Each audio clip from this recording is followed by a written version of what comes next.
నమస్తే, నేను మీ Gopi. Welcome back to our channel. ఈరోజు మనతో వచ్చేసరికి high court advocate and political analyst Prashanth garu మన ముందున్నారు. సార్ నమస్తే సార్. నమస్తే.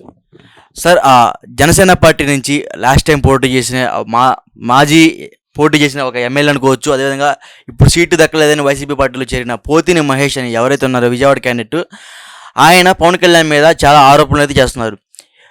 టీడీపీలో కలిసిన తర్వాత మీకు చాలా ఆస్తులు వచ్చాయని, అదేవిధంగా పార్టీ అకౌంట్లో కూడా కొన్ని వందల కోట్ల ఆస్తులు పెరిగాయని, నాదెండ్ల మనోహర్ కారు విలువ దాదాపు 3 కోట్ల మేర కారు విలువ ఉందని, ఇన్ని కోట్ల రూపాయల ఆస్తులు మీకు ఎలా వచ్చినాయని ఆయన ప్రశ్నించడం అయితే జరుగుతుంది. దాని గురించి మీరేమంటారు?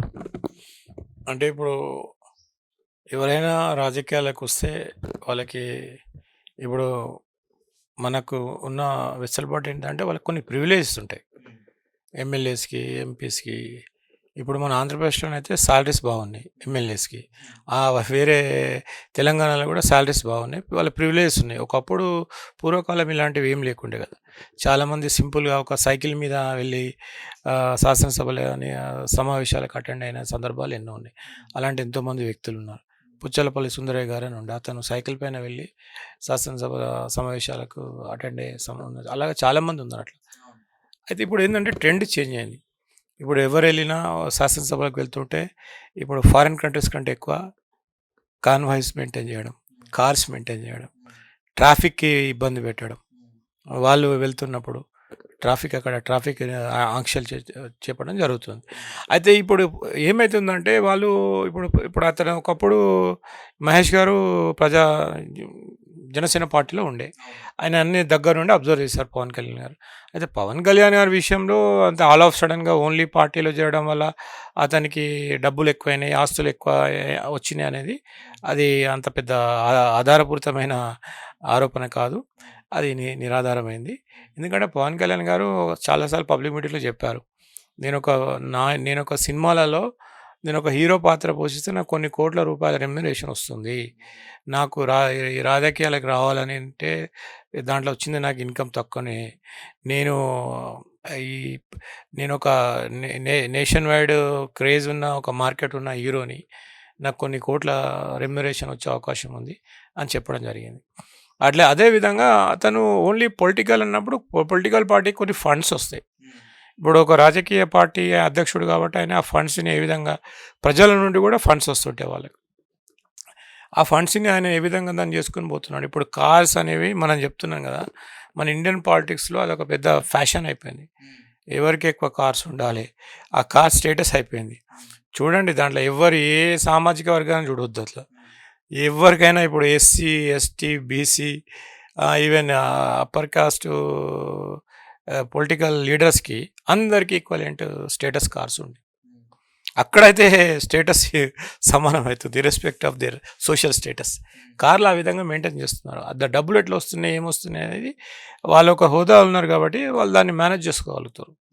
దానిపైన దానికి దాన్ని ఒక నేరంగా భావించి దానికి ఎలా వచ్చింది అనేది మనకి అక్కడ అవకాశం తక్కువ. ప్రజాసేవలు ఉన్నారు కాబట్టి దాన్ని ప్రజాసేవను వాడుకొని వాళ్ళు చేస్తుంటారు. మామూలుగా మినిమం ఫార్చునర్ ఉంది ఒక ఎమ్మెల్యే క్యాండిడేట్స్కి, ఎంపీస్కి. ఇక దాని నుండి హై అండ్ కార్స్ అన్నీ మెయింటైన్ చేస్తున్నారు.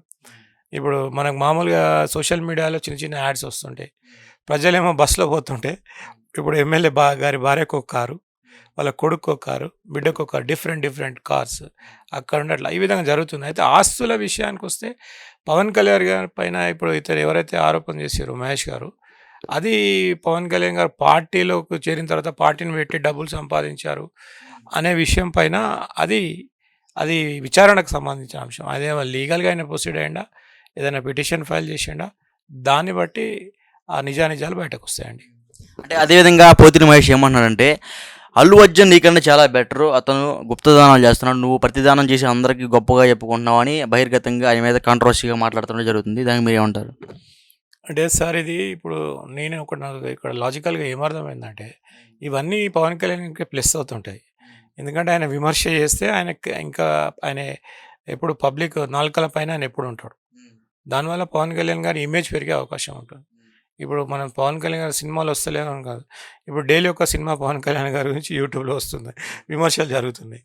కాబట్టి ఇప్పుడు అల్లు అర్జున్ గారిని కంపేర్ చేస్తున్నారంటే, అల్లు అర్జున్ గారు ఆయన ఫిలిం స్టారు, ఆయన సర్వీస్ చేస్తున్నాడు, ఆయన విధంగా సోషల్ యాక్టివిటీస్లో ఉన్నాడు ఆయన. ఎక్కువ దానాలు చేస్తున్నాడు. ఈవెన్ ఇక్కడ కూడా ఫండింగ్ చేస్తున్నాడు. ఈ పవన్ కళ్యాణ్ గారి పార్టీకి అనేది ఒకటి టాక్ వచ్చింది. ఒక రూమర్ అక్కడ క్రియేట్ అయింది. చేస్తుంటారు, వాళ్ళ రిలేషన్ ఉంది కాబట్టి తప్పకుండా పవన్ కళ్యాణ్ గారు చేయాలని ఇప్పుడు అవకాశం ఉంది అక్కడ. ఇప్పుడు ఏందంటే ఎవరైనా చెప్పింది ఎవరికి కావాలి, ఈ ఇప్పుడు సినిమా స్టార్ ఇమేజ్ కానీ అందరు కానీ ఎందుకంటే రాజ్యాధికారం మెయిన్ ఇక్కడ. రాజ్యాధికారం గురించి అందరు ప్రయత్నం చేస్తారు. చాలామంది ఫిలిం ఇండస్ట్రీలో ఉన్న వాళ్ళు అందరూ ఇప్పుడు అన్ని సామాజిక వర్గాలు అందరూ all groups they are focusing on the political power.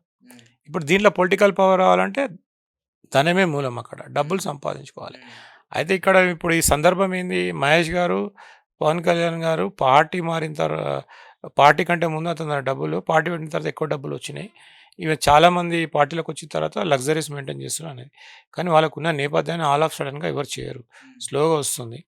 కాబట్టి అది అలాంటి విమర్శలు చేయడం వల్ల అదేం లేదు, ఆరోపణలు ఉంటాయి. ఇప్పుడు అలాంటివి లేవు కదా. ఇప్పుడు ఆయనను పెద్ద ఆర్థిక నేరాల కింద మనం పరిగణించాల్సిన అవసరం లేదు. ఇప్పుడు రీసెంట్గా జరుగుతున్నాయి కొన్ని లిక్కర్ స్కామ్స్ అలాంటివి. ఆ కేటగిరీ కిందకి పవన్ కళ్యాణ్ గారిని తీసుకొచ్చి ఏదో ఆయన పైన ఎంక్వైరీ చేయాలి, విచారణ చేపడాలని అవకాశం లేదు. That's a common. ఇప్పుడు ఆయనకున్న నేపథ్యాన్ని బట్టి, ఆయనకున్న బ్యాక్గ్రౌండ్ బట్టి ఆయన కంపల్సరీ అలాంటివి చేసుకునే అవకాశం ఉంది. పవన్ కళ్యాణ్ గారు ఒక్కటి పరిమితం కాదుగా, మరి ఆయన అంతర్జాతీయ వ్యాప్తంగా ఆయన వివాహాలు చేసుకున్నాడు, డైవర్సులు కూడా ఇచ్చిండు. అన్ని విధాలుగా ఆయనకు అవకాశం ఉంది కాబట్టి ఆయన ఒక లీగల్గా అన్ని సిస్టమేటిక్గా చేసుకుంటున్నాడని నేను అనుకుంటున్నానండి. ఇప్పుడు అదే పోతిన మహేష్ మొన్నటిదా జనసేనలో ఉండి, నేను జనసేన పార్టీ నుంచి వేరే పార్టీకి వెళ్తే కొబ్బరి బాండం ఖర్చుతో నా చేయి నరికేమని చెప్పాడు అదే పోతిన మహేష్. ఇప్పుడు అదే పోతిన మహేష్ వైసీపీ పార్టీలో చేరి పవన్ కళ్యాణ్ గారి మీద మరియు జనసేన పార్టీ నాయకుల మీద విమర్శలు అయితే చాలా అతి దారుణంగా చేస్తున్నాడు. దానికి మీరేమంటారు? అయితే ఇప్పుడు పోతిని మహేష్ గారి గురించి ఎక్కువ టాపిక్ నడుస్తుంది. పోతిని మహేష్ గారు ప్రతిసారి లైమ్ లైట్లో సోషల్ మీడియాలో న్యూస్లో ఉండడానికి ఆయన ప్రయత్నం చేస్తున్నట్టు కనిపిస్తుంది. ఎందుకంటే ఎవరైనా ఇప్పుడు సామాన్యుల గురించి విమర్శిస్తే అక్కడ మీడియా ఆకర్షించలేరు కదండి.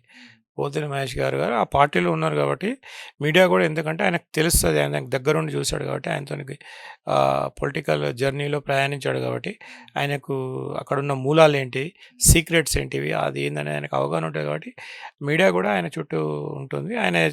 ఆయన చేసిన స్టేట్మెంట్స్ని ఒక మంచి ఇంపార్టెన్స్ అనేది ఏర్పడుతుంది. కానీ వాస్తవాలు అనేవి ఇక్కడ నా అనాలిసిస్ ప్రకారము అవి ఏమి పవన్ కళ్యాణ్ గారికి అవి పెద్దగా ఆయన పైన ప్రభావం చూపని భావిస్తుంది. అంటే పోతిన మహేష్ ఏమంటున్నాడంటే, ఒక ఇంట్లో దాదాపు ఒక 800 కోట్ల మేర పవన్ కళ్యాణ్ గారికి సీక్రెట్గా డబ్బు చెల్లించారని అంటున్నారు టీడీపీ వాళ్ళు పవన్ కళ్యాణ్ గారికి ఒక 800 కోట్లు సీక్రెట్గా డబ్బు చెల్లించారని అట్లా ఆరోపణలు అయితే వస్తుంది. దానికి మీరేమంటారు? 800 కోట్ల రూపాయలు టీడీపీ వాళ్ళు పవన్ కళ్యాణ్ గారు చెల్లించారు. ఏ ఈక్వేషన్ చెల్లించారు? ఇప్పుడు మామూలుగా అంటే అలాంటి ట్రాన్సాక్షన్ జరిగితే ఇప్పుడు ED is very active, CBI is very active. ఓకేనా? అయితే ఇప్పుడు ఇక్కడ ఏంటంటే వాళ్ళపైన ఈడీలు కానీ జరగవు, ఎందుకంటే బీజేపీ అలయన్స్ ఉంది కాబట్టి, సెంట్రల్ గవర్నమెంట్ అలయన్స్ ఉంది కాబట్టి వాళ్ళపైన జరిగే అవకాశాలు తక్కువ అనేది ఇప్పుడు జనరల్గా ఎవరికైనా ఒక సామాన్యానికి వచ్చే ఆలోచన. అయితే 800 కోట్లు ఏ విధంగా జరిగినాయి, ట్రాన్సాక్షన్ ఏ విధంగా జరిగింది, నగదు రూపంలో జరిగిందా, ఒక బ్యాంక్ ట్రాన్సాక్షన్ జరిగిందా, లేకపోతే ఇప్పుడు పొలిటికల్ బాండ్స్ అని ఒకటి వచ్చింది, ఆ విధంగా జరిగిందా, ఏ విధంగా జరిగింది అనేది అక్కడ ప్రూవ్ చేసుకోవాలి.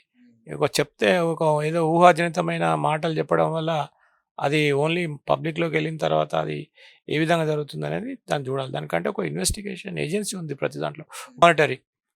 Modern technologies, surveillance, CC cameras అన్నిటిని ఉపయోగిస్తూ అబ్జర్వేషన్ ఉంది. ఇప్పుడు 800 కోట్లు ట్రాన్సాక్షన్ జరిగిందంటే ఆయన ఏ విధంగా చెప్తున్నాడు, ఏ విధంగా చేసినా కూడా అది కంపల్సరీ నిఘా విభాగం దృష్టికి వెళ్ళే అవకాశం ఉంది. అలాంటివి జరిగితే ఇమ్మీడియట్గా ఇప్పుడు ఇన్వెస్టిగేషన్ ఏజెన్సీస్ రంగంలోకి దిగి